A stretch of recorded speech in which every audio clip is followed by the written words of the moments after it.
अस्सलाम स्टूडेंट्स, आज हम लोग एक्सरसाइज 11.2 क्वेश्चन नंबर 2 का पार्ट सेकंड सॉल्व करेंगे। और क्वेश्चन नंबर 2 जो हमारे पास है वो है कंस्ट्रक्ट एन आइसोसेलेस ट्रायंगल।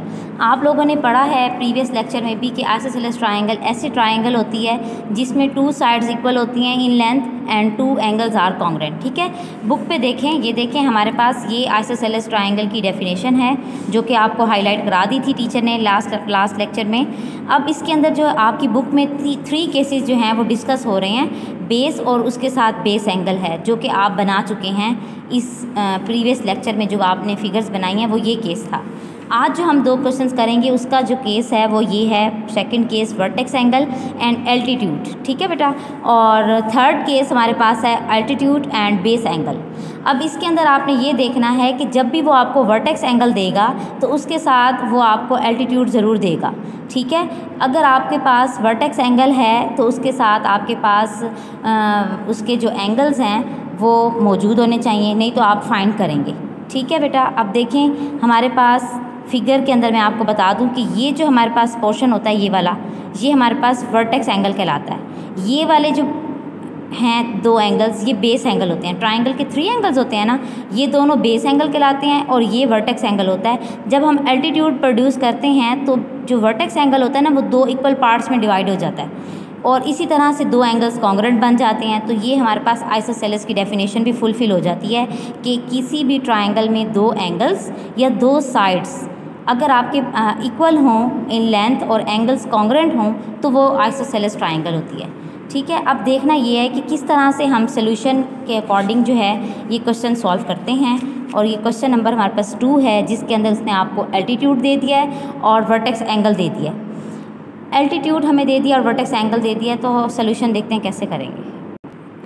देखें बेटा, इस क्वेश्चन के अंदर आपके पास आप लोगों ने क्या करना है कि सबसे पहले एक बेस लाइन ले लेनी है अपनी मर्ज़ी की, सूटेबल आपने जितनी मर्ज़ी ले लें। वैसे तो इसकी मेजरमेंट नहीं होती, मैंने आपको वैसे बताने के लिए कहा है कि ये मैंने 14 सेंटीमीटर की एक लाइन ली है। ठीक है, और इसका मिड ले लेना है आपने, मैंने मिड 7 का लिया है। आप अपनी मर्ज़ी की जितने मर्ज़ी की लाइन लेंगे उसका मिड ले लीजिएगा। ठीक है, अब मैं इसके मिड के ऊपर एक आर्क ड्रॉ करूँगी जो कि सेमी सर्कल की शेप में बनेगा ये। ठीक है, हमें चाहिए एल्टीट्यूड हमारे पास तभी आएगा जब मैं परपेंडिकुलर ड्रॉ करूँगी इस बेस लाइन के ऊपर। बेस लाइन पे परपेंडिकुलर ड्रॉ करने के लिए मुझे 90 डिग्री का एंगल कंस्ट्रक्ट करना पड़ेगा। जब भी कहीं पे भी परपेंडिकुलर की बात होती है तो आपने बेटा याद रखना है कि उस परपेंडिकुलर पे हमेशा 90 डिग्री का एंगल होता है क्योंकि परपेंडिकुलर बिल्कुल सीधा होता है। इस तरह से अब आपको पता है कि यहाँ पर 0 डिग्री पर हम कंपास को रखेंगे। ठीक है, और एक आर्क लगाएंगे, अपनी मर्ज़ी से सूटेबल कंपास ओपन कर लें, एक आर्क लगा लें और उसके बाद 180 डिग्री पर, ये 180 फुल जो सेमी सर्कल होता है ये 180 का होता है ना, तो अब इस 180 डिग्री पे रख के आप एक और आर्क लगाएं। तो इसकी मदद से ये जो आपके पास पॉइंट आएगा आप इसको जो ज्वाइन करेंगे, ये जो ज्वाइन करेंगे with the help of scale. ठीक है, ये हमारे पास एक बेटा जो आया है ये हमारे पास परपेंडिकुलर है और इस परपेंडिकुलर की वजह से हमें एल्टीट्यूड भी मिल गया है। यहाँ पर लिखें आप दोनों साइड्स पे कि ये 90 डिग्री है। अब आपको क्वेश्चन के अंदर उसने दिया हुआ है कि हमारे पास जो एल्टीट्यूड है ना वो 4.8 सेंटीमीटर का है और उसके साथ साथ एल्टीट्यूड के साथ साथ उसने वर्टेक्स एंगल भी बता दिया है वो कितना है 100 डिग्री का। तो अब हम ना 4.8 सेंटीमीटर का कंपास ओपन करेंगे और एक आर्क ड्रॉ करेंगे। ये देखिए, ये मैंने 4.8 सेंटीमीटर का कंपास ओपन कर लिया है। मैं इस पॉइंट पे, आप पहले इस लाइन को कोई नेम दे दें, इसको मैं x का नेम दे देती हूँ, इस लाइन को y का नेम दे देती हूँ और जो कोई पॉइंट हमने इसके ऊपर लिया है, take a point on it, इस लाइन बेस लाइन पे जो मैंने पॉइंट लिया है इसको मैं कोई भी नेम दे देती हूँ, ओ दे देती हूँ, आपकी मर्ज़ी, आप जो मर्ज़ी नेम दे दें। इस ओ पॉइंट के ऊपर अपना कंपास रखेंगे हम और एक आर्क लगाएंगे, ये वाली एक आर्क ड्रॉ करेंगे इस परपेंडिकुलर पे, ये जो हमने परपेंडिकुलर ड्रॉ किया है। ये हमारे पास एल्टीट्यूड है जो कि उसने आपको दिया है।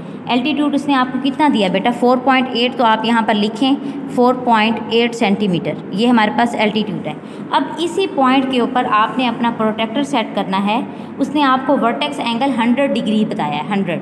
अब जाहिर की बात है जब वर्टेक्स एंगल बनेगा तो हाफ एंगल इधर बनेगा, हाफ इधर बनेगा। ठीक है, तो जब मैं 100 के 2 पार्ट्स को मैं डिवाइड करूँगी 100 को तो कितना आ जाएगा 50। ठीक है। इट मीन्स कि हमने 50 डिग्री का एंगल इधर बनाना है और 50 का इधर बनाना है, सही है। किस तरह से होगा, ये वाला जो पॉइंट है प्रोटेक्टर का, आपने इस एल्टीट्यूड का ये जो पॉइंट आया आर्क पे, इस पे प्रोटेक्टर को सेट करना है और रीडिंग यहाँ से स्टार्ट करनी है अपनी 0 डिग्री से, यहाँ नीचे से, ठीक है बेटा। यहाँ से 0, 10, 20, 30, 40 एंड ये 50 पॉइंट लगाएंगे। सेम इसी तरह से इस साइड पे भी हमने ऐसे ही प्रोटेक्टर को सेट करना है। इस आर्क पे कर रहे हैं, इस पे नहीं करना। ये तो 90 डिग्री के एंगल की आर्क्स है ना, और ये भी नेसेसरी नहीं है कि ये 90 की आर्क्स इस आर्क से नीचे ही हों, ऊपर भी जा सकती हैं, ये कोई मसला नहीं है, ठीक है बेटा।